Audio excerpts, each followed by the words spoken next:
two best friends tell you about history, and we're not equipped to do so. And I'm Emileigh, and this is Morgan. Hello. How are you? I am actually great. I haven't felt this good in a while. I feel awesome. I had a productive day. I had nutritious, delicious food. I just started tracking my calories and being like very intentional about the things I eat. Nice. And I feel good. I watered my garden. What else did I do today? I took a shower. I feel good. That's good. And that's great. Today was the first day back for students at my school, so it was interesting. We'll see how it goes. I'm anticipating the coming storm. There's always a coming storm. There always is. How are you doing, Emileigh? Well, my lungs aren't working today, so I might be a yawny bitch. And today was the last day of summer break for my kids, so mine go back tomorrow. And I bet you're excited. Oh my God. I love those goblins more than life. And if I didn't have like a full-time job and this and also other very important things going on, I think I wouldn't feel so relieved that they're going. But it's just, my kids do be a lot. And I have a lot of work to do. So we all need a little bit of space from each other, I think. Are your kids ready to go back to school? 50% of them are. Okay. Yeah. So my daughter is like pumped. She's ready. She found out her friend is in her class from last year. Oh, boy. So she's ready to go. My son is not. I mean, he's not having like a meltdown about it, but he's like, boo, I don't want to. Well, he's about to go from a pretty unstructured environment where he can do whatever he wants to being in school. So I can imagine that's a rough transition. Yeah, unstructured is such a kind way to put my household. And I appreciate that. That's my job coming out. You just seem unstructured. And I'm going to take it as a compliment. We're just winging it over here. It's fine. You do what you got to do. I had to do like a short little 5-minute presentation for my job this morning. And I normally do not do those. I kind of got thrown into the deep end this morning. And I didn't really have anything planned. And I got up there and I literally said, well, my boss normally does these, so I'm just going to wing it up here. And I said a couple of facts and I said a few things. And I was like, anybody got questions? And I'll be damned. They did. Thank God. There's nothing worse than just being like, anybody got questions? It's like crickets in the background. Silence. You're like, and everyone's just staring at you. Okay. Or they stare at you or they like avert eye contact. Oh my God. When they can't even look at you, you did so bad. Nope. I got 2 questions. I got to give out a cooler. And I actually got to use a fact that we found out on the 50th episode of the podcast. Oh. Where my boss normally is like, he gives a quiz question, and it typically has to do with like the United States, and we've kind of used them a lot, and he reminded me of one that we had already talked about, so it was easy for me to remember. And the question was, what state only has 1 syllable? And Maine. So one person got it and they were like, 1 syllable? And I was like, yeah, 1 syllable. Then I got to thinking, like, did I say the wrong word? No, it's a syllable. Did I just misspeak? Did I misspeak? No, and someone got it. But I was like, oh my God, I knew that. It was Maine. Because my boss asked me the question and boom, Maine. Got it. Nice. I'm smart because of my hobbies. You're so smart. Smart. Or else you wouldn't have a history podcast. Yeah, well. The more we learn, the more feelings I have about things. Yes. And a lot of those feelings are not great. Yes. Like, I had a friend today say her and her husband went and stayed at Cripple Creek, and how there was like an asylum, and it was like a boarding house for like special needs children. And I'm like, please tell me they didn't name it Cripple Creek because of that. And she's like, I don't know, I didn't put that together. I'm like, I wouldn't put it past like Victorian people to just be mean like that. Oh my God, please tell me. Goodness, I don't know if anybody knows that. Let us know. Yeah. Because that makes me sad if they did that. Anyway, we have an episode today. Yes, I am ready to get into our episode. Yeah. It's the 1930s, and a couple is sitting on their front porch of their home after a heated discussion that ultimately led to the decision of divorce. So you're really going to do this? I have to. It's been my dream ever since I was a child. Are you sure you're going to be okay? It's going to be really hard out there. I know, but it's worth it. All right, then. Well, do you want to know my stage name? Sure. Well, I took inspiration from my grandmother and my mother's maiden name. It's Marilyn Monroe. Well, Norma Jean, that sounds really nice. Thanks.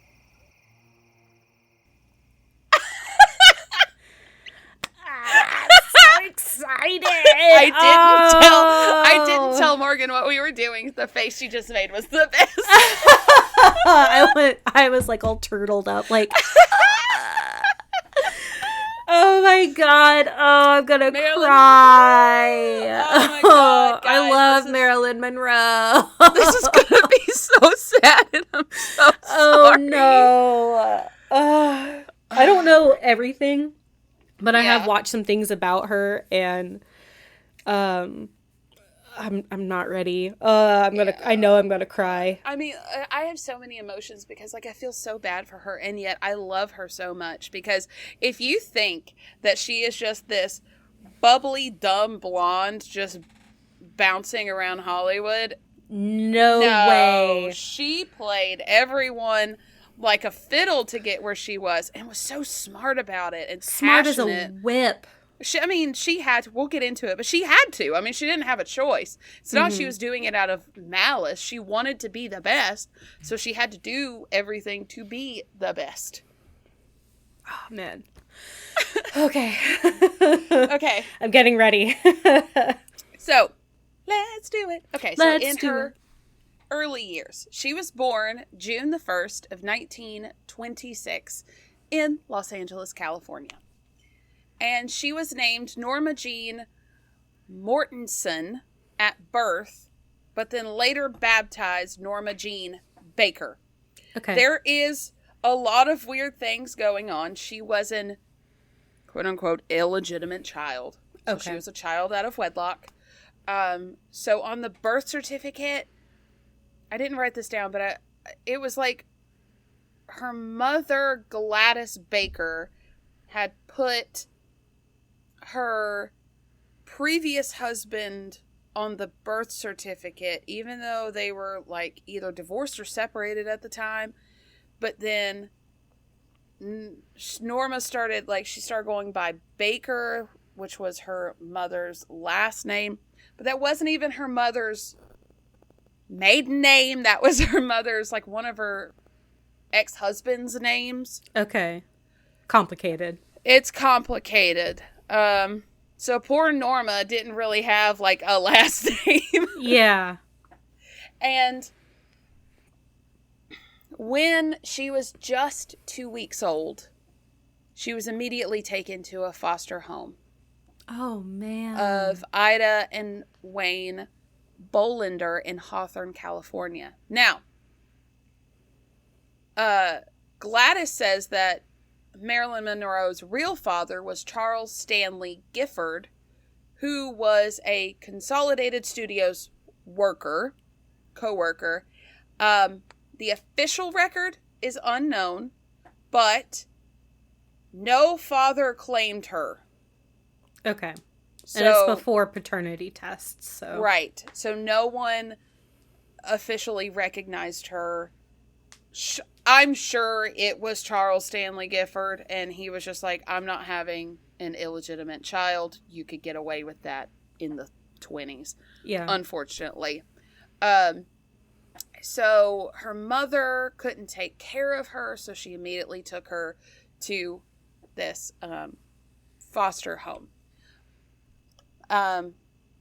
Now, there is one thing we do need to know is that Della Monroe was Marilyn Monroe, then Norma Jean's grandmother. She wasn't around either. But her grandmother did help arrange things with the Bollanders. And then, ran off to India. Don't ask me any more questions about that. We don't have time. I didn't even look into it. Norma's family is very chaotic. A strange and chaotic. And we're going to see a very extensive bit of mental illness running through this family. So, not to reflect any on Marilyn. Her mother, at this point in her life, actually would frequently visit the foster home that she was in. In these first few years, this home was very stable for her. It was a very religious home. She ended up growing very close to her foster brothers and sisters. And at this time, her mother was actually pretty interested in her well-being. Now, Gladys was married before a few times, but her ex-husband, I'm not going to beat around the bush, pretty much stole her 2 children and ran off to Kentucky. Holy shit. And Gladys ended up moving up there close, but didn't have a lot of interactions with the 2 children, Bernice and Jackie. Jackie being the son, Bernice being the elder daughter. And then kind of at some point just disconnected pretty much entirely. But she wanted to keep Norma Jean at this point in her life. And when Norma became old enough to do this, she ended up taking her back into the city for sleepovers with, her daughter in Hollywood. And it was pretty good for a little bit. Okay. It sounds like she loved Norma Jean, just didn't have the resources to take care of her, but... Yes. Okay. But around this time, her mother was also showing a lot of signs of the mental illnesses that also affected her grandmother. Gotcha. So it was getting to the point that it kind of wasn't safe for Norma to be around her. I see. For example, her mother showed up one day, very angry, locked Ida, the foster mother, outside in the back of the house or something like that, shoved a 3-year-old Norma in a suitcase and tried to steal her. Holy shit. She was thwarted, but so she was having kind of manic episodes. Yeah. Pretty much. Oh man, that's hard. But when she was 7, apparently she was fine enough for Norma to go live with her mother full time. And for a while, her mother kind of rose to the occasion. She got a loan for a new house and took a couple actors as boarders of the home to help provide financial support and companionship. And this lasted a little bit, but then her mother learned that her then 13, I saw 15, so 13 to 15-year-old son, Jackie, had died of kidney disease. Oh, no. Which then made her spiral. Yeah. And she started lashing out at Norma for being the one that had lived, and it was a whole thing. And then within a few weeks, Gladys, her mother, discovered that her grandfather had hanged himself. Oh, no. And that the studio she worked for was on strike. Oh my gosh. Oh no. Oh no. So she finally had an absolute breakdown in mid 1934, and poor Norma had to witness her mother like kicking and screaming and having a complete breakdown before the police were called. She was diagnosed with paranoid schizophrenia. Oh. And was institutionalized for the first time. Wow. At a state hospital. So sad. Yes. We are obviously not done, absolutely not done with her mother yet. Yeah. We're going to see years of a strained in and out relationship here. Yeah. So, starting in 1937, she saw her mother kind of intermittently. She ended up shuttling between different residences. And Norma Jean's 11 at this point, right? Yes. In 1937, yes, she's 11. Okay. In total, she would live with her friends Grace Goddard, because the original foster family had moved across the country.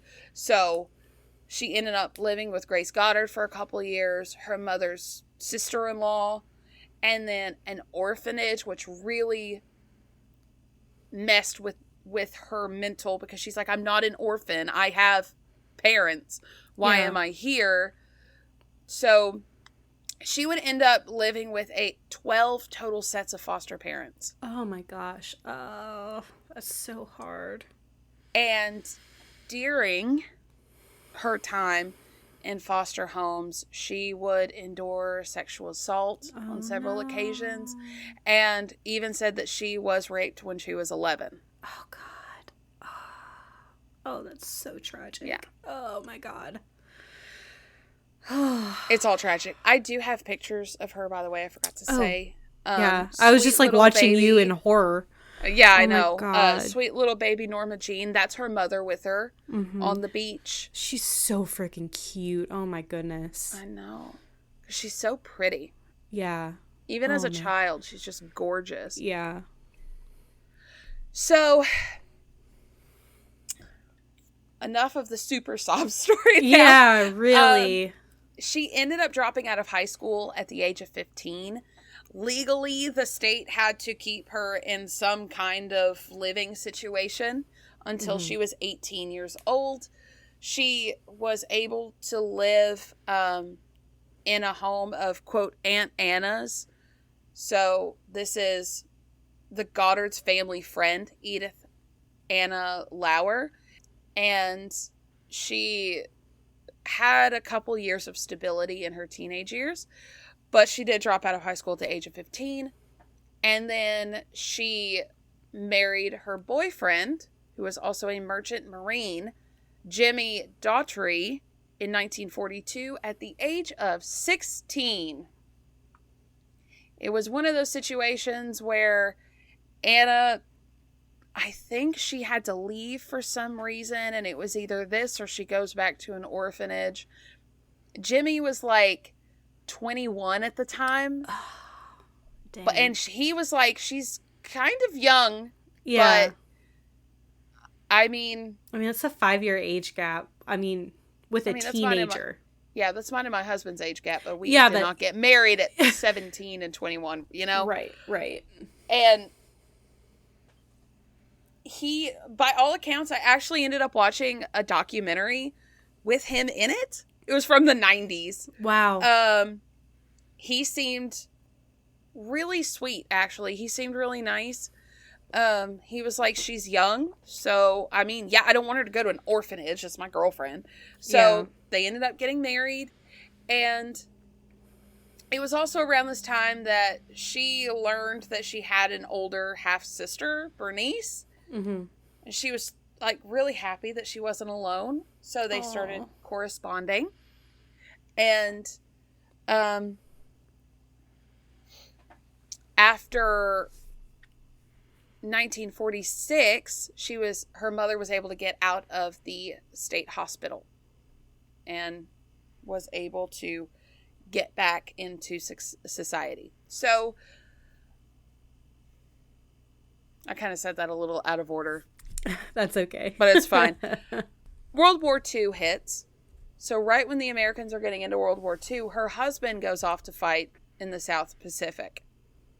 And then she began working in a munitions factory in California, which I did not know that. That's pretty awesome. And it was actually there that she was first discovered by a photographer. So I guess they were just taking pictures of the women working for the war effort, and they were like, damn, you hot. Okay. Love me a working woman. Hell yeah. So by the time Daughtry came home in 1946, Marilyn had kind of a little bit of a modeling career happening. And it was that year she was signed to her first movie contract. She had this 20th Century Fox come out with a new name. She was starting to call herself Marilyn Monroe, dye her hair blonde. And while he was still overseas, they were obviously corresponding with each other. And he had told her, I don't think this is going to work. You're going to have to pick between me and this, career, because I just don't think that's what he wanted. Mm-hmm. And she was like, well, that's my dream. And basically they had it out for each other. They ended up divorcing. He didn't, in the interview, he didn't have really anything negative to say about her. Mm-hmm. I think they just ended up having different life goals and views. Yeah. And she wanted to be a wife and a mother so badly.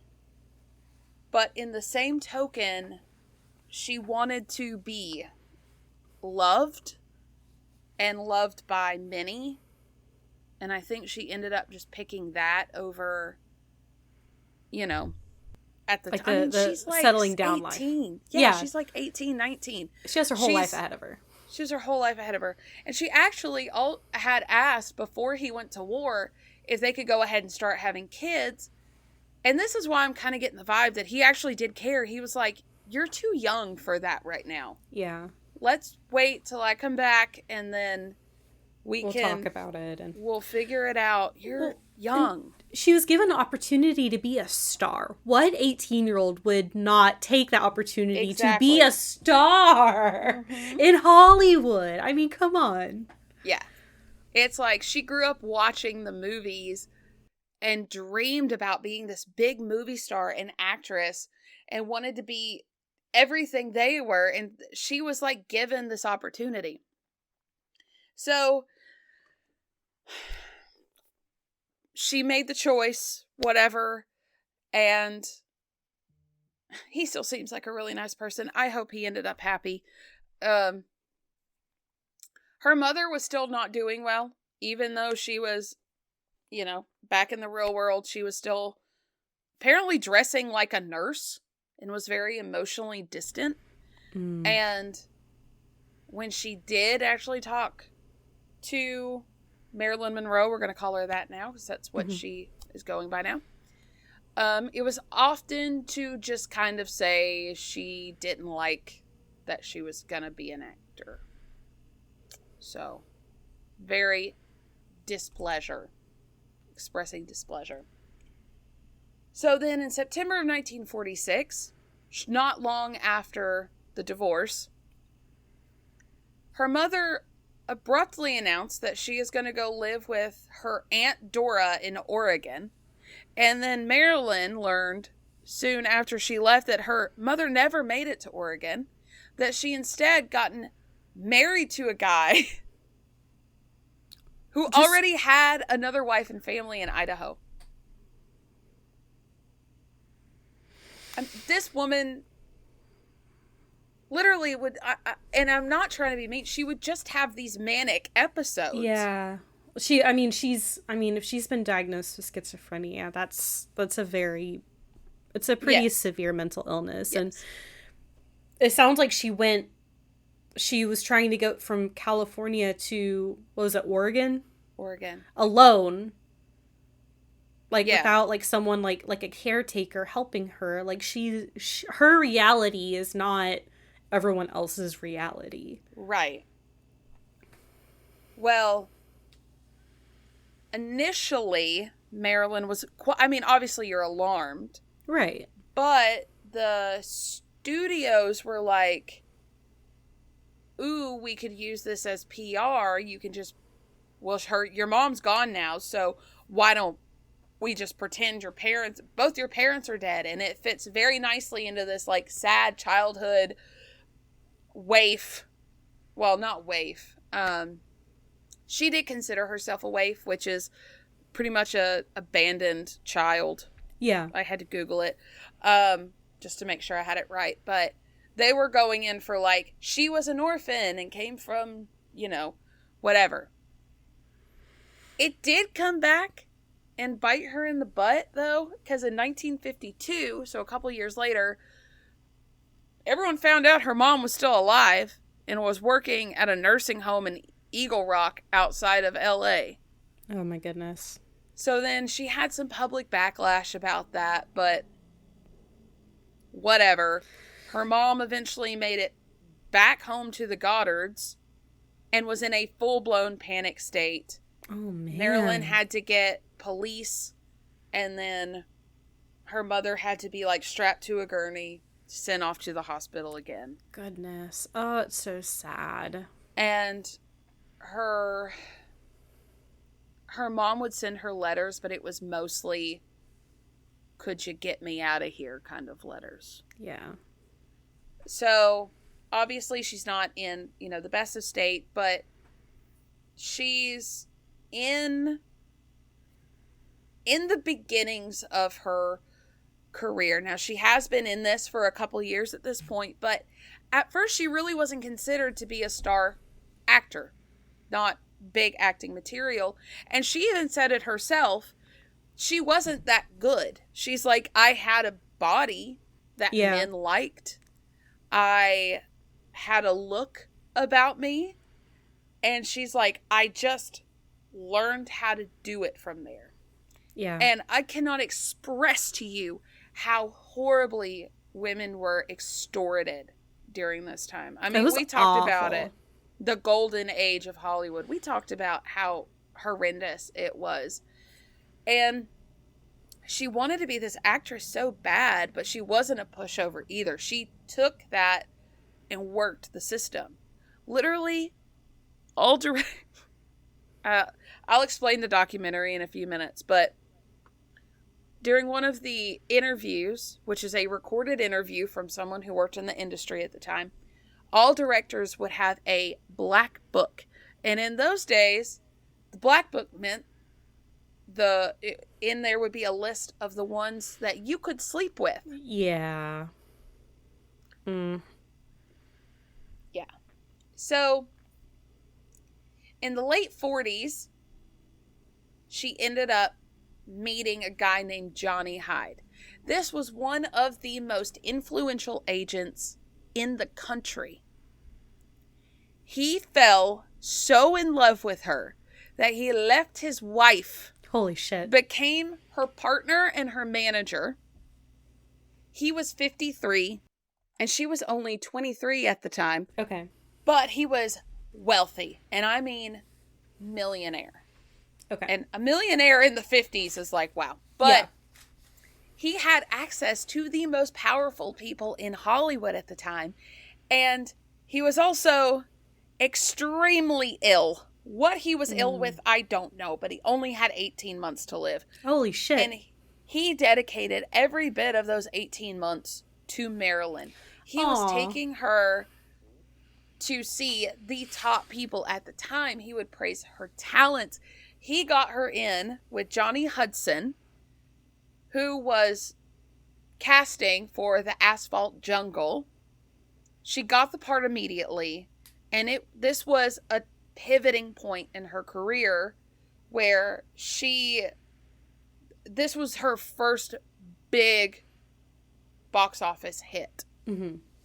And after this, she was at her peak. Now, unfortunately, Hyde, that's his name, Hyde passed away in 1950, but his help propelled her for The Asphalt Jungle, released in 1950. All About Eve came out in 1950. Let's Make It Legal, Love Nest, Clash by Night, and Niagara, and more within just like the next few years. And that's just a handful of them. She was in so many movies. She was at the peak of her career. She got Most Popular Actress of the Year, insanely popular. Aww. And she worked with Jane Russell. And Jane Russell actually said she wanted to learn how to be better. She would put in a day's work, and then after putting in a day's work, would go to an acting coach to get better at the end of the day. So she was hustling. Really putting in the work. Yes. And Marilyn Monroe herself said, if I am a star, the people made me a star. It's because they loved her so much. Aww. And she said, quote, I want to do the best I can do in that moment. And they said she would be herself. She'd be whatever. The lights would come on. Someone would say action. And it was like Marilyn was gone. Whoever needed to be, she was on. It was perfect. So Jane Russell did say that during this peak time, she's around a lot of people.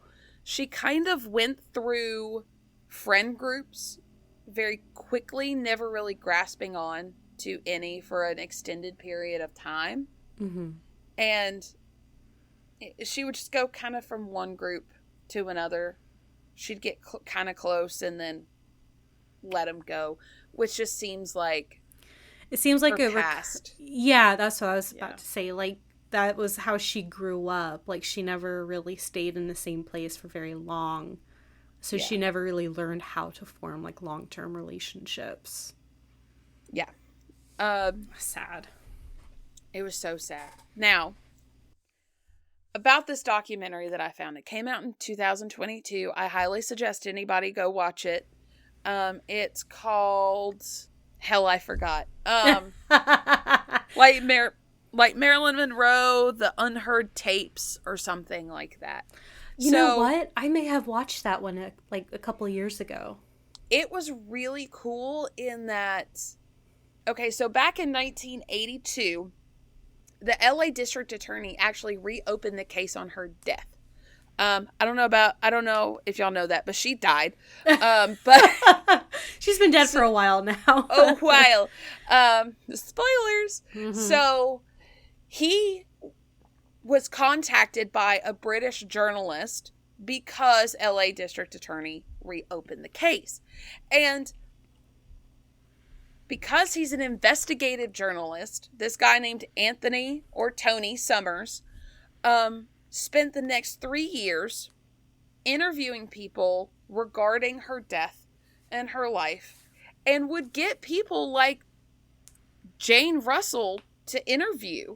And he even wrote a book on his findings, which I did not get to read, but it's called Goddess by Anthony Summers. So, have at it. But the documentary actually plays the tapes. He interviewed around 1,000 people and ended up with 650 recorded interviews. Holy shit. So freaking many. And a lot of them, people were saying, just let it be. Let it go. Don't get into it. It's the past. Don't do it. But then a lot of people were like, no, I want to talk about it. So in a little bit... it's gonna sound a little conspiracy theory-ish. Mm-hmm. I promise it's not. Spoiler, it's the Kennedys. But, get your tinfoil hat back on. Yeah, I know. Where did it go? I do want to say a disclaimer. Obviously, I know that, he didn't play all 650 recorded interviews in this documentary. That literally impossible. And I'm sure bits and pieces were taken out to fit a certain narrative that he wanted. And I don't know if any of these are changed, but I'm basing it off of this, right? Yeah. Some of this information is being based off of this. And, I mean, it is like they're playing their real voices. So, like, in 2025 technology, could you change it? Sure. But, you know, we're dealing with... I just wanted to say that. Like, Yeah. I don't want to sound crazy, but I do actually believe that the people that were there and saw it, because it was in the 80s, so these people were still alive. Right. I don't know. I feel like I'm rambling. Not too far removed from her death, you know? Yeah, and these people seemed to genuinely, the ones that were close to her, love her and be like, you know, I don't think what was put out there on her death is necessarily, it's not true, but it's, all the conspiracy theories are wacky, and we'll get into it. Okay. But I just wanted to say that if I say he said this, she said that, it's coming from an actual interview that I heard with my ears. Okay. So there we go. Now, around this time, what time are we in? I've forgotten. You were talking about the late 50s, I think. Yeah, with mid to late 50s, somewhere in there. Tony Summers was actually able to find the family of the last psychiatrist that she had in the last couple of years of her life. Wow. Who was Dr. Greenson. He treated her up until her death. Now, Dr. Greenson was already dead at this point, but his widow and 2 children were still alive. Hildy was the wife. Joan and Danny were the children. They were extremely helpful. Hildy gave him all of her medical records. Which, does that violate HIPAA if both the patient and doctor are dead? Does that... Where does HIPAA fall along there? Was HIPAA in the 80s? I don't know. But the children, over the next few years, the family and Marilyn Monroe actually grew pretty close, because Dr. Greenson was like, you're not crazy. He actually said in his documents, he does not think she's schizophrenic. She's just depressed, and she needs a family. So he actually took his own family and befriended her. I know, so sweet. He would go see her at her house instead of her office. And even Danny, the son, was like, I hated everyone in Hollywood, because he was like a big Hollywood psychiatrist. Yeah. And so the son was like, I've seen everyone. They're all narcissists, obnoxious, they're fake, whatever. And he got to know her, and he was like, well, she was different. Oh, I know. From someone, I'm not a psychiatrist, but I'm tangential to the field. Yeah. I do think there's ethical concerns about becoming so close with a patient, you kind of adopt them into your family. And it seems like he recognized the need that she had, and for her own, like, mental health, he was like, I'll be your family now. Yeah. And that's just so sweet. Well, and also, you've got to think about such a high-profile person. You can't just be like, go find a family. Who are you going to trust? All right, I prescribe you one family. Like, she's the most popular woman in the world right now. Yeah. Like, she can't trust anybody, but by golly, she trusted the psychiatrist and his family. Anyway, she really held on to that waif mentality that, you know, I'm abandoned.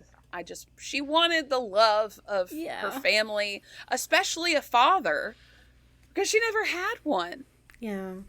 So he said she was deprived of a childhood. She was. Oh, man. Yes. Oh. Okay. So just know that everything that's going on, he's very close. She would see them multiple times a week. Okay. And during these multiple times of the week, this is where hopefully I don't lose you. This is in the 50s, okay? Marilyn said that there was a new man in her life, but never said exactly who it was. She called him the General. You know who...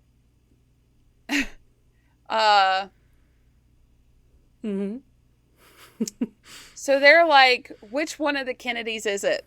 Is it Bobby or Jack? Is it Commander-in-Chief? Is it Commander-in-Chief or the General?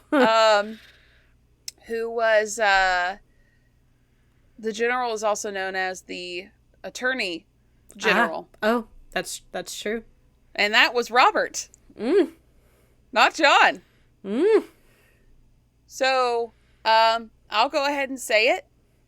There was speculation, borderline confirmation, but I'm not going to say that with complete confidence. Yeah. Speculation that she was having this affair with Robert first. Wow. Okay, so that was in the 50s. Okay. So let's step into her next relationship with Joe DiMaggio. Whoa. Yeah, I have a picture of them too. I have a picture in order of her husbands. Okay. And she just looks so like happy with all three of them. I know. Ugh, she's so freaking beautiful. Oh my God, it's not fair. How's it feel to be God's favorite anyway? So. She's so pretty. So they got married. They dated a couple years. I think it was 2. And they got married in 1954. And she was very busy. The doctor's family, I'm just going to call him Doctor. Doctor's family said they didn't really have a whole lot in common, but they kind of understood each other.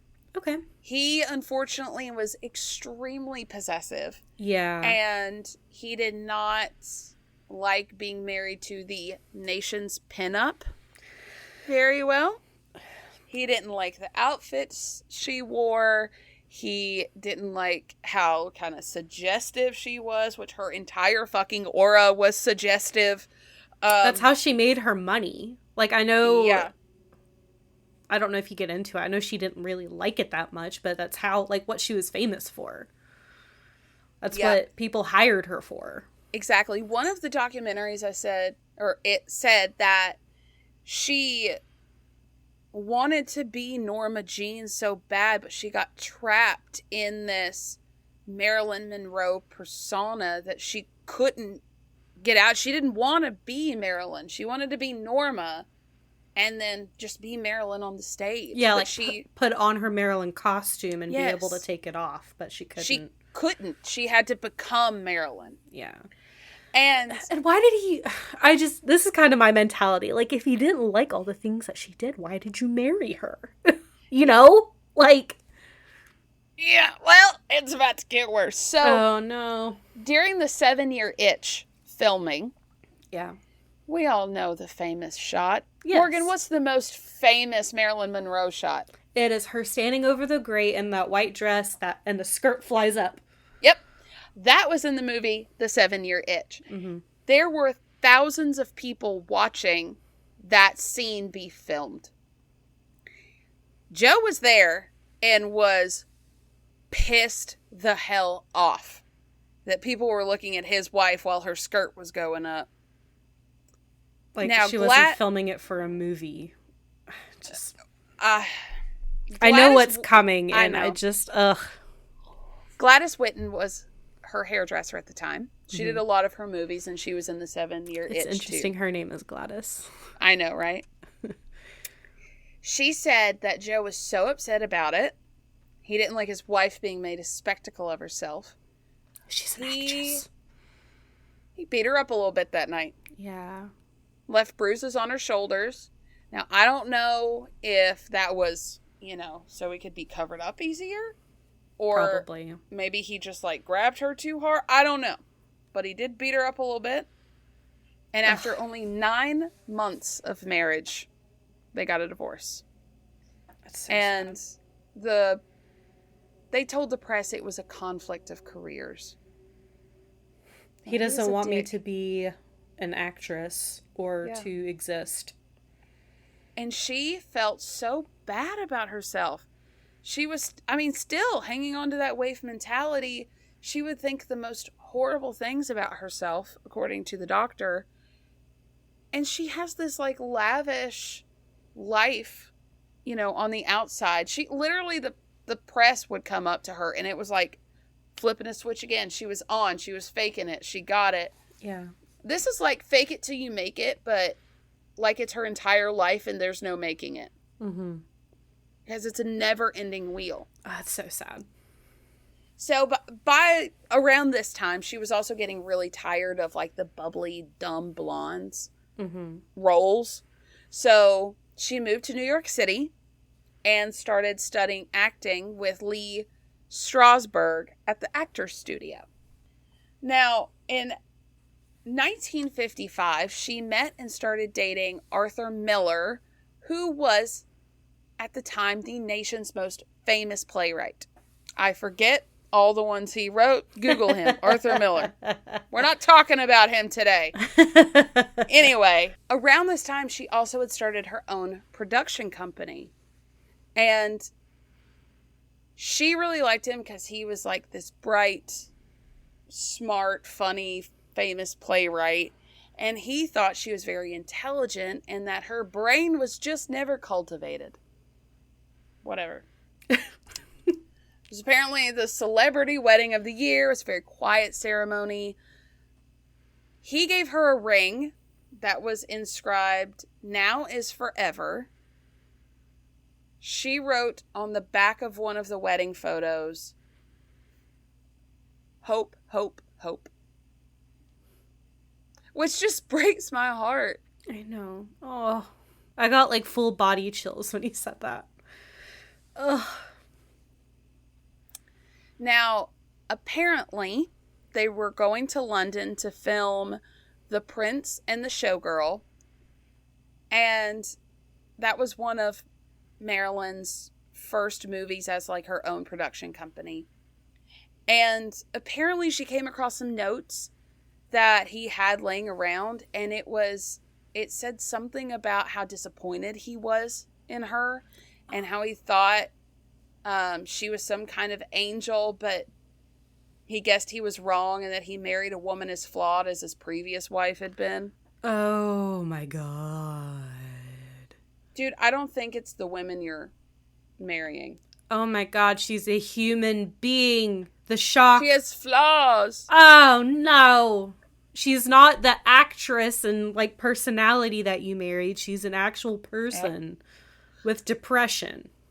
He also wrote she was a whore. Sorry to throw that.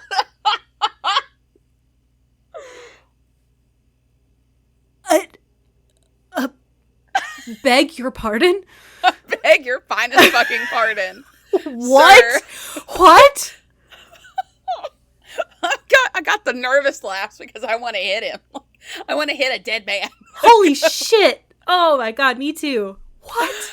And Milton Green, who was a photographer and partner in Marilyn Monroe Productions, who was close friend, associate, very involved with her life, said she was nothing but faithful. Every time she was married, she was so involved, invested, wanted to be a good wife. She wanted kids so bad. She wanted children before stardom. Like, she would drop it. She actually, a couple times, like, when she would get married, she would back away from her acting. Yeah. And to try, to have a family. And she actually, when she was filming Some Like It Hot, she was pregnant, but she lost the child. Oh, that's so sad. And she would lose another one. I think it was, they said, 2 miscarriages. And she never did end up having children. And she wanted it nothing more than that. And for him to be that fucking shitty while she is just struggling. You know what I'm saying? Like, ugh. I want to break his glasses. Yeah. I want to grab them off his face and snap them. Stupid fucking glasses. I don't even have anything against glasses. It's just they're on his face. I'm currently wearing glasses. I need them. I too can't see. But if he can't see what he has in front of him, what's the good in the glasses? Exactly. Oh! Anyway, so she was having a hard time. Obviously. So when she was filming The Misfits, that's where people were seeing a big decline in her. And she would be late. Sometimes she'd be late a whole morning. She was, because Golden Age of Hollywood, obviously she was on uppers and downers and sleeping pills and all sorts of things. And she started to get really bad with the sleeping pills. Yeah. And her marriage was breaking up.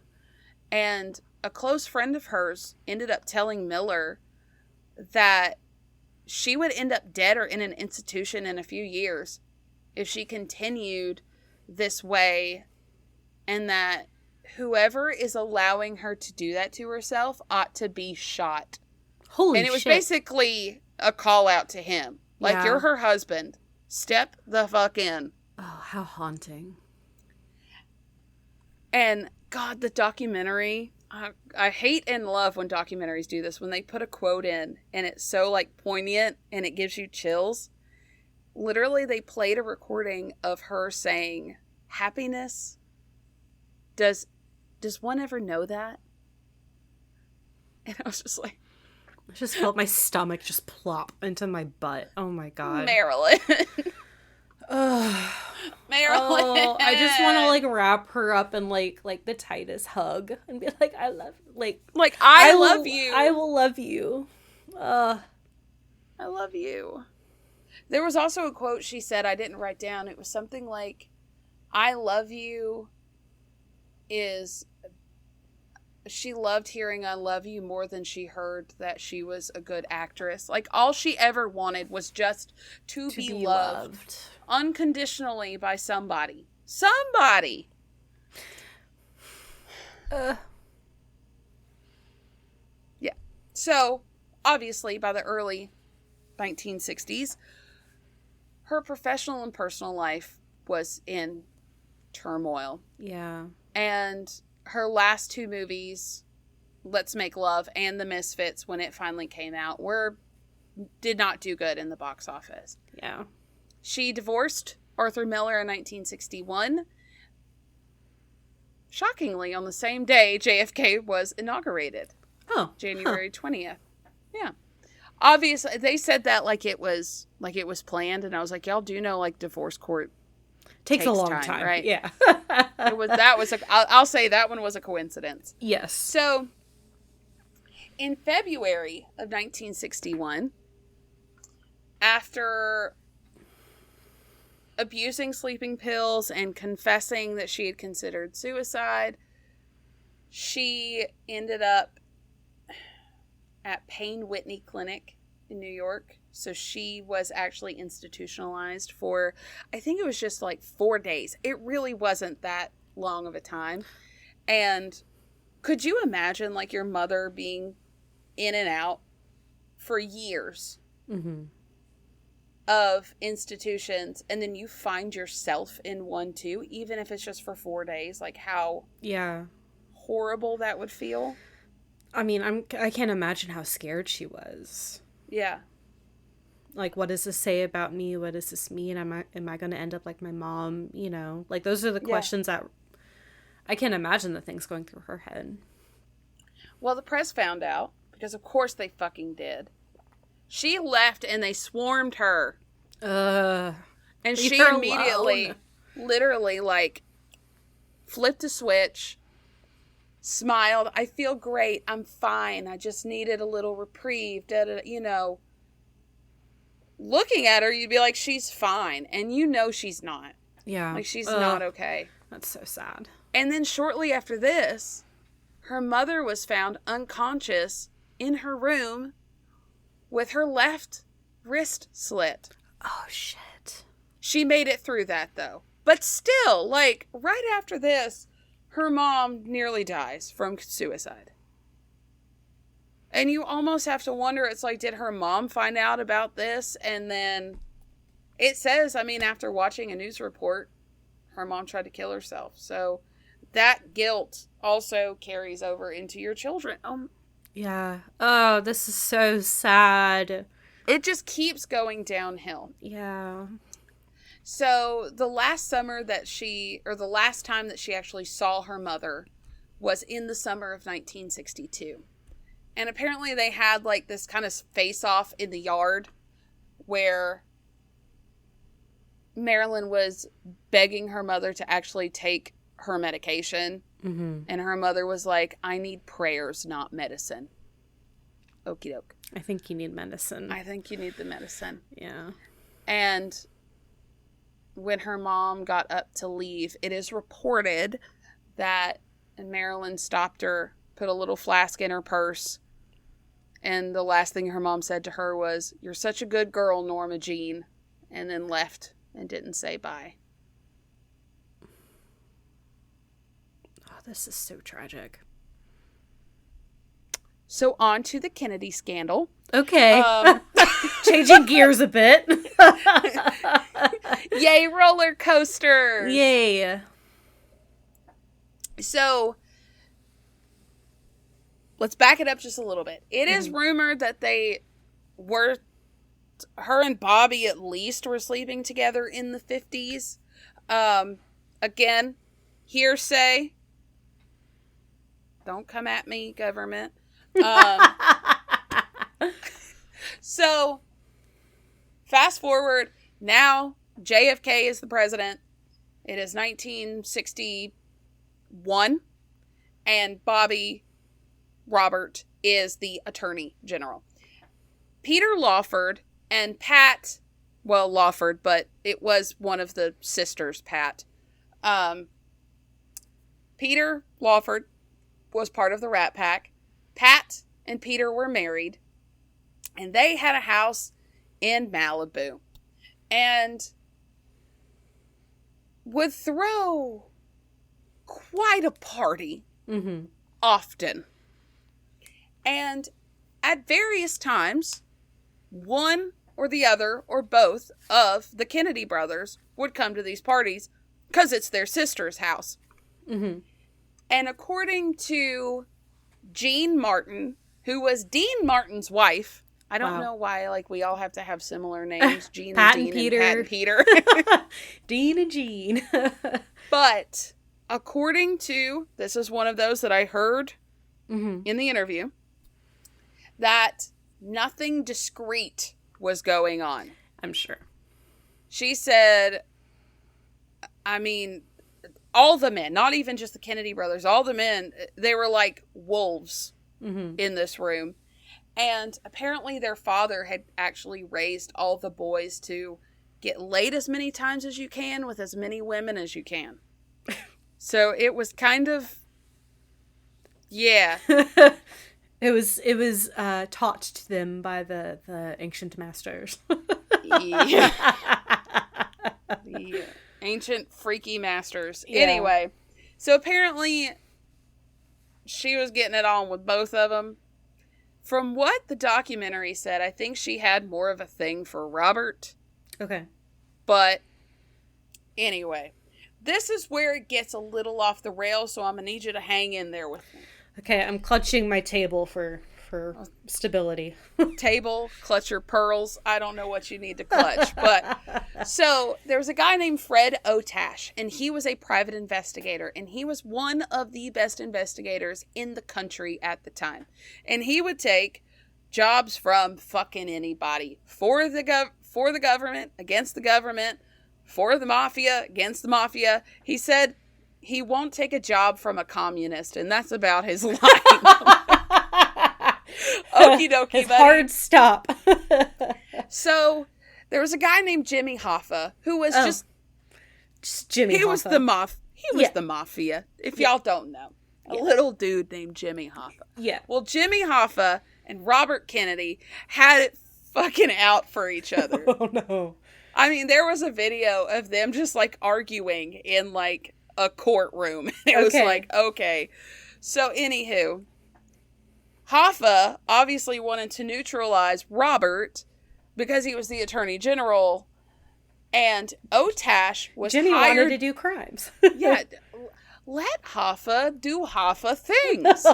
So, Otash was hired by Jimmy Hoffa to get dirt on the Kennedys, which then included Marilyn Monroe. So they bugged the Malibu house, and they bugged, unfortunately, Marilyn's house. And this was the house that the first home that she had ever bought by herself and owned by herself, because the doctor wanted her to be able to stand on her own 2 feet and have a place of her own. So she finally bought this house by herself, and then the fucking mob hires someone to bug it. I hate that. I really hate it.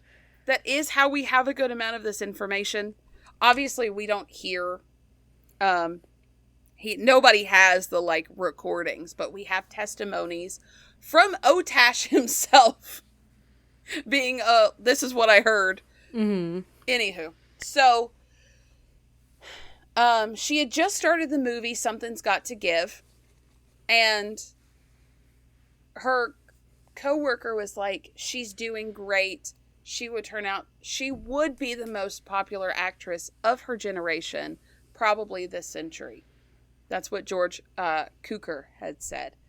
And she was, during this time, being well monitored by the doctor's family. I mean, there's always a danger that she was going to get into something or get in with someone bad. But she was doing okay.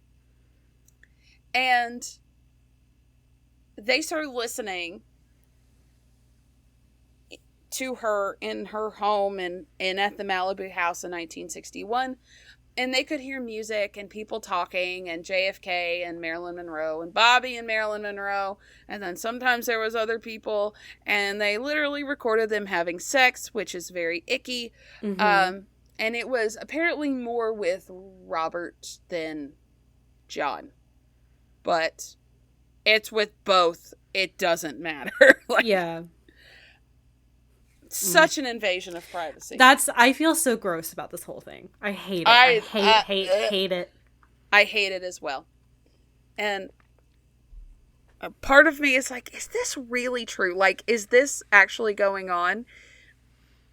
And when we get to the end and we see what transpired, I'm like, it kind of validates it. Because why else would they have done that? But anyway, so the FBI had a file on Marilyn Monroe for security matters because apparently Arthur Miller, they had been monitoring her since then because apparently Arthur Miller was slightly communist. Yeah.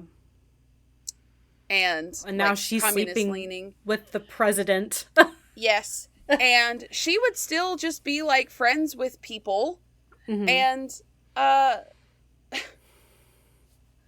she would just like go across the country to like film something and then just hang out with expats and people who had been kicked out for being communist because also McCarthyism and like a lot of wild things happening at the time. But she was on the freaking FBI's radar. Just know that, because communism. Right. And which is weird to say about Marilyn Monroe. Because communism. She's just out there vibing, guys. Leave her alone. Yeah, she doesn't care. Yeah. And a month before her death, she ended up singing Happy Birthday to the President. I highly suggest you can just look up the performance. One, she looks hot as fuck. Oh yes. My God, that dress. Oh my God. The dress. Oh my God. The dress. Literally, so earlier in the episode while you were talking, I was like Googling pictures of Marilyn Monroe, and I came across an article that had like her top like 14 fashion looks, and number 1 was the dress where she sang Happy Birthday. God, it's to die for. She's so hot. Oh, it's irritating. So angry. I'm questioning myself right now. It's okay. It's Marilyn Monroe. It's fine. It's okay. It's Marilyn Monroe. Anyway, so this was the most sultry happy birthday I have ever I'm heard. sure. Oh my God. I'm pretty sure like half the room got pregnant just listening to that happy birthday. It is so hot. It is so sexy. She's like hyping up the crowd. She's like, happy birthday to you. It is, woo, all right. And this is just like a month before her death, which is so sad, but also she was so involved with them. Yeah. That close to her death. So apparently on July the 13th of 1962, which again was about a month before her death, she had a lunch with the president, and it is recorded in an FBI file that they had been talking nuclear matters with this woman. And she's friends with communists. Like, keep that shit to yourself. Yeses of pillow talk, like feelings, Yes. emotions, plans, what you did for that day, hypothetical situations. Don'ts for pillow talk, nuclear strategies and missiles. He was not thinking with his dipstick. No. He was thinking with his dick stick. Like, Jesus. he was just like post-orgasm brain so hard he spilled nuclear secrets. Like, Yeah. Like, hey, I know we just banged, but can we talk about, like, the Cold War? yeah. How do you feel about, like, Russia? How do you feel about Cuba?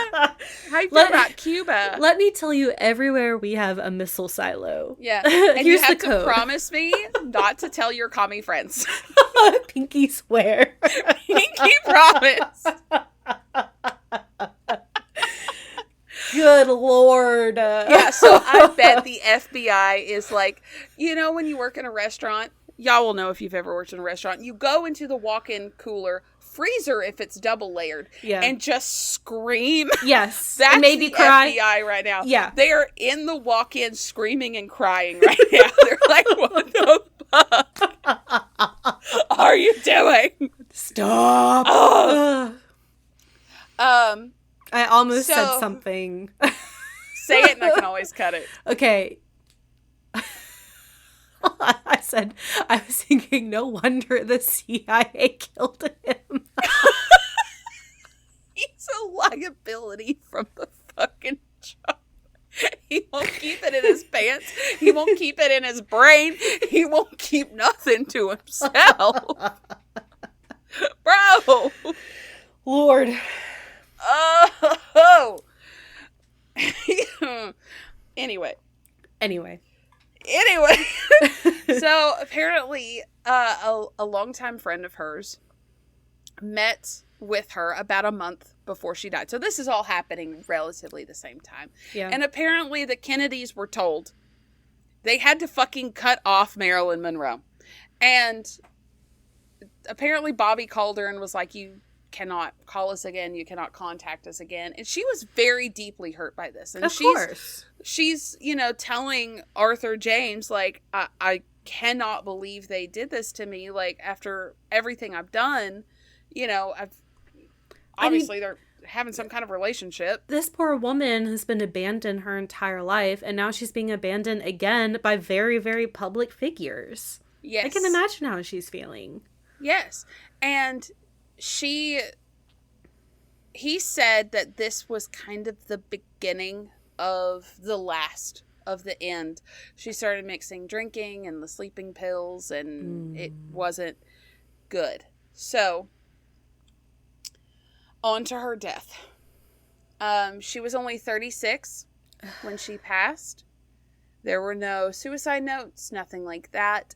Her death was a huge question mark for a long time, which is why it was reopened in 1982. But let me get into the public accepted version of the events, and we'll get into kind of how and why that's not necessarily true. So, apparently on August the 4th, according to public accepted version, goes off the words of two people, which is Dr. John Greason himself and her housekeeper.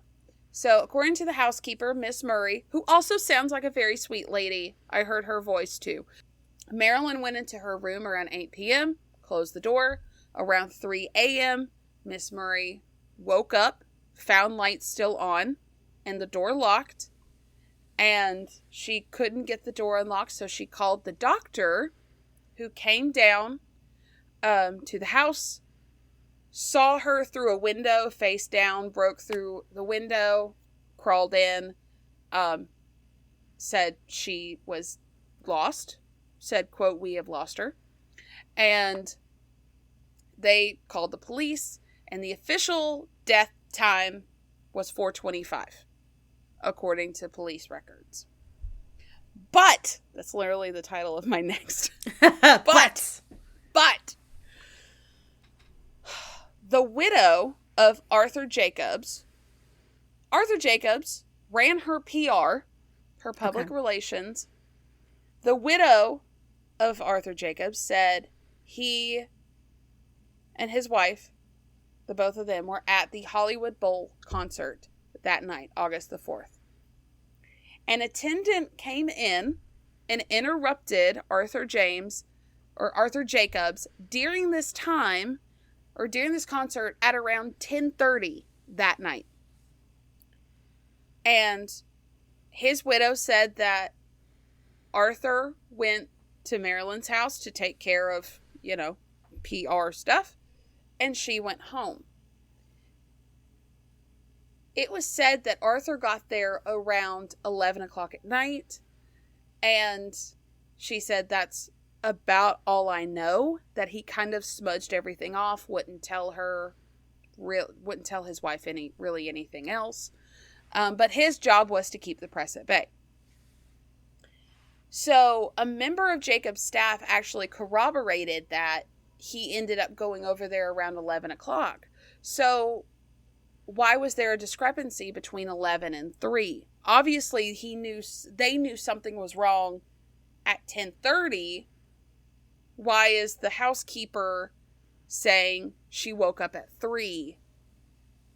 That doesn't make sense. What time did she say what time Marilyn went to bed? Around 8 o'clock. Huh. So, I mean, she very well could have gone to bed at 8 o'clock, but the housekeeper knew something was wrong at 10:30 for the news to get out to Arthur Jacobs, the PR guy, that something was wrong at Marilyn Monroe's house. So did the housekeeper call Arthur Jacobs? Or I don't know who called Arthur Jacobs. Okay. There is more to this story. Okay. So apparently the DA, district attorney in the area, had been contacted, and this was now in the 80s, by a former ambulance driver who was on board the ambulance that night that showed up to Marilyn's house. He said that she was on the bed, but she was on her side. And it was Walt Schaefer of Schaefer's ambulance service that ended up showing up. Walt Schaefer and 7 other members of Schaefer Ambulance Service said that she was still alive when they got there. She was just comatose. They put her in an ambulance, started taking her to the hospital. She died in the ambulance, and they turned around and put her back in the bed. That doesn't make any sense at all. Not yet. So, a couple of years later, John Sherlock, who was a journalist, that sounds made up. It does. It sounds like a made-up name. It does. I know that. Dr. Greason actually told him a couple of years after her death, they had a lunch together, that she had been taken to the hospital, died, and then brought back to the house. So the doctor is also corroborating this. Okay. Now, a guy named Harry Hill, who was a law enforcement informant, said that the Saturday that she had died, Bobby was in town. So Robert Kennedy was in town. Mm-hmm. And he did hear that from his federal agent in the FBI, whoever his informant was. Obviously, he's not saying who. Right. Jacob, remember Arthur Jacobs? Mm-hmm. She, too, remembers that Robert was in town and staying at the Malibu Beach house. So, Reed Wilson, who is also another eavesdropping surveillance dude, one of the best in the United States, said he was working for Otash. Remember Otash? Yeah, I do remember Otash. Man, there's a lot of names going on right now. I know, my God. You don't know how hard I was like putting this all together. He said, because they have her house wired or whatever, yeah, that Robert ended up calling her at the beach house, or calling her from the beach house that night. And she told him, get out of my life. Don't bother me anymore. Stay away from me. I'm feeling used, passed around. Obviously, she was in like a terrible state of mind. She felt very taken advantage of, which I would feel like that as well. Yeah, really. So apparently, Miss Murray, the housekeeper, said later on that the Kennedys had been a very big part of her life and that nobody had told her explicitly, but she saw it. She's the freaking housekeeper. Yeah. Like, she's there. Yeah. Said that Bobby was actually there that afternoon at Marilyn Monroe's house and that they had had a big argument. And after her death, there wasn't quite an investigation, but it definitely, everything was kept down on the hush hush.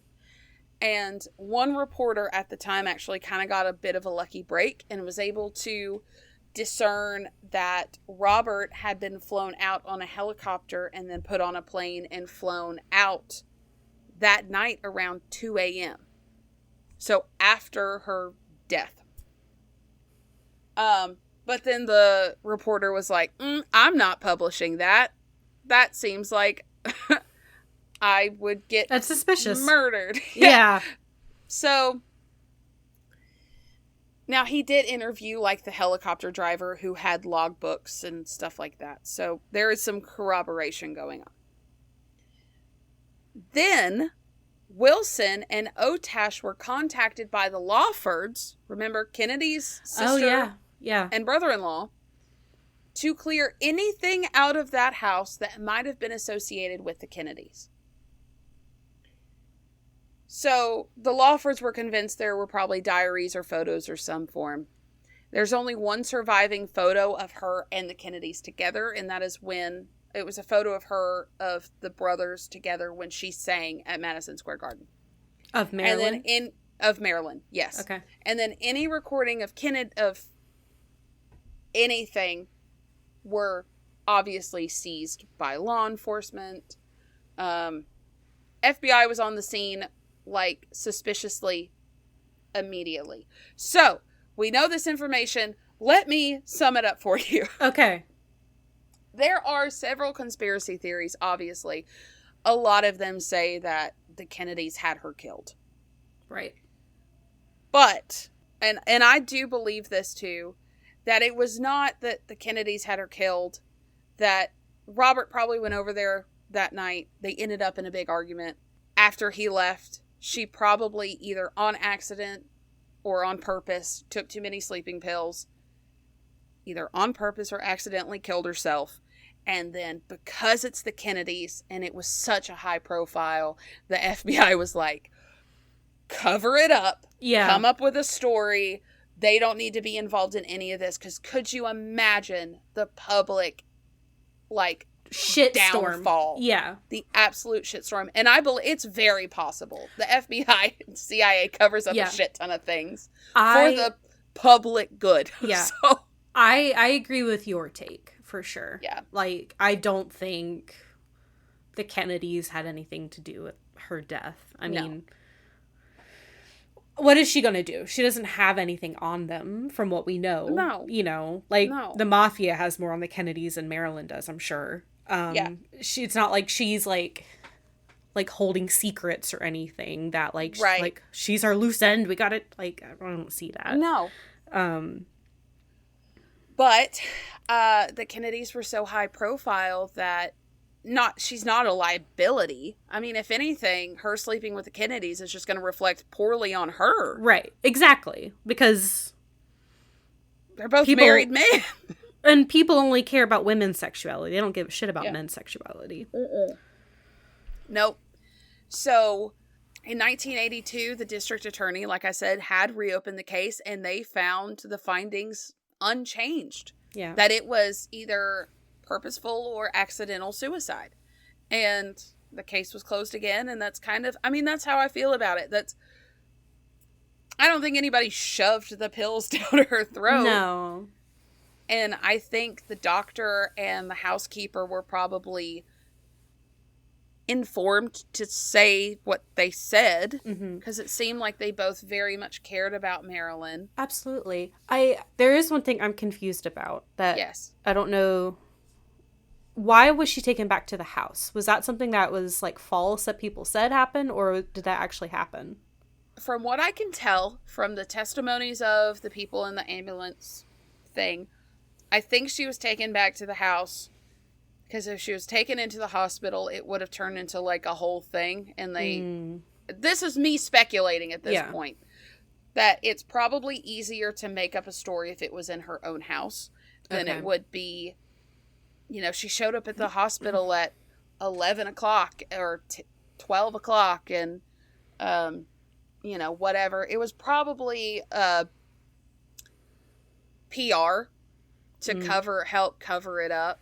Or not cover it up, to obfuscate change the narrative. Truth. Yes, to change the narrative in a way that would be able to eliminate any involvement the Kennedys had. Okay, that makes sense. I was just like, why on earth would like ambulance drivers not go to a hospital when she died? Like, that's insane to me. But also, Hollywood does work, and like there's the upper echelon and the elites and whatever. It works differently than it does for regular people. So I mean, it sounds like a big ass conspiracy theory, but when you listen to testimonies from the people that were there, it's like, it unfortunately makes sense. Yeah. Because you wouldn't want the president and the attorney general caught up in the suicide, accidental or otherwise, death of their shared mistress. Or implicated in her death in any way. Exactly. Could you imagine? God. They would never live it down. It would destroy their careers 100%. Yeah. 100%. And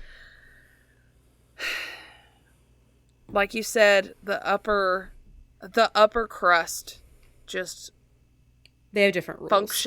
They function differently. Yeah, exactly. Different rules is a good way to put it. So sad. That's so sad. So I'm going to leave you with one last kind of sad quote from her. Okay. Quote, "The true things rarely get into circulation. It's usually the false things. It's hard to know where to start if you don't start with the truth." It's very true. And that, ladies and gentlemen, is the saddest fucking story I think we've told. In a long time, for sure. In a long time. We've had sad stories, but this is just like... It's devastating from start to finish. There's never even like... There might be like a handful of years here and there where she was happy. And I want to hug her. I know. I just want to like... I want to like cover her with like a cozy blanket and like give her like baked goods and tea and just be like, let me love you. Are you okay? Oh. Talk to me. I'll be your family. Yeah. Oh. Thank you for covering her. I was wondering when one of us would get around to it. I had flipped through one of my books the other day, and her name just kind of popped up, and I was like, Marilyn. There she is. In her beautiful, stunning glory. even with her sad life. I know. Oh, God, she was hot. She really was. I can't look at her. Effortlessly. A stunner. Stunner. You did a great job. Thanks. I'm glad you held in to the end, guys. Yeah, that was a lot. That was very twisty turny. It was a lot at the end, but it made sense. Yeah. She was not moited. No. I think your summation of events makes the most sense. Yeah. And that's pretty much what the documentary said too. And even Otash, who listened to every bit of her conversations very rudely, was like, anyone who says that she was murdered, that's not what happened. That's not what happened. It was either accidental or on purpose. She had a history in her family of mental illness. Obviously, she struggled with depression for a long time. She's using a lot of substances, and thanks to a lot of fucking directors out there who did not give two craps about the health of their actors and actresses. Yeah. And she just had a million batting against her. Really? She really did. So. Socials? Yeah. If you like this and aren't completely depressed now, you can find us on Facebook. Ill-Equipped History Podcast Group and Page. Instagram. At Ill-Equipped History.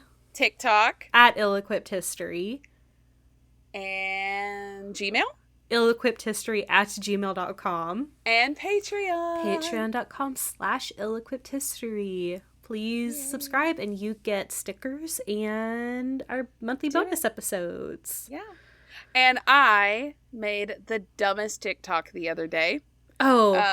And it got like 50 likes and 1,000 views. And I'm like, that is 50 likes and 1,000 views more than I thought it was going to get. I need to see it. I didn't even know you made a TikTok. It is the dumbest little thing. Okay. It doesn't even have music in the background because I forgot. So... Well, after we close this episode, I'm going to look at it so I can laugh at you. You should. Okay. So,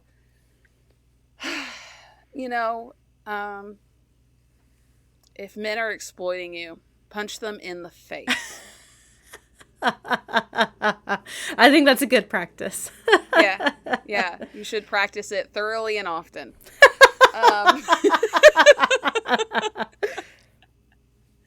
And I guess we'll see you next week. Do you have anything to sign off with? No.